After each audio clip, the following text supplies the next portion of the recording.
Alle dagen zoen eten. Dat is het doel van het nieuwe project Zoen en Lekker Eten in Noordoost-Friesland. Woensdagmiddag voen in Dokkum de feestelijke Atra-plak. Initiatiefnemer Willem Wouda rekken inspireren door biologisch boer Botma uit Engwerden. Die vertelde me over het belang van microbioom, wat het doet met je zoens. En hoe je dus gezonde groenten nodig binnen om dat microbioom op peil te houden. Nou, daarop ben ik eigenlijk wel geïnspireerd rekken. En dat een beetje ik vanuit de gedachte dat net alle ben alle dagen gezonde groenten krijgen. En dat had soms ik te maken met omstandigheden. Want de echte zoene groenten, ja, dat is vaak duurder dan de iets minder zoene groenten. Ja, en zo is dit project ontstond, dat we eigenlijk alle ben gewoon 5 dagen in de week een zoen eten hebben willen.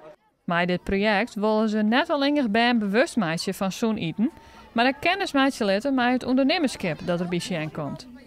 Daarom organiseren leerlingen van groep 8 van Verskate Squalen een echte streekmerk. Mij zelfs maken zoene producten. Wafels, fruit op een stokje en popcorn. We hebben met z'n allen hebben we op squallen hebben we bakken en maken. We hadden spinazie shotjes, dat zijn eigenlijk gewoon smoothies. Er waren vlierbloesemsiroop. We hadden een soort van theepakjes. We hadden een salade, we hadden pasta en we hadden krieltjes en rappels. We hadden snijbiet, we hadden redenbieten en we hadden kropsla. De leerlingen met de mooiste crème en de beste producten maken ze kans op een yieldprijs van maar liefst €1000. Met dat bedrag kunnen ze together met haar squalen verder werken aan zoene initiatieven. Eigenlijk is de bedoeling dat ze dit boerderijwinkeltje terugzetten in hun eigen squallen.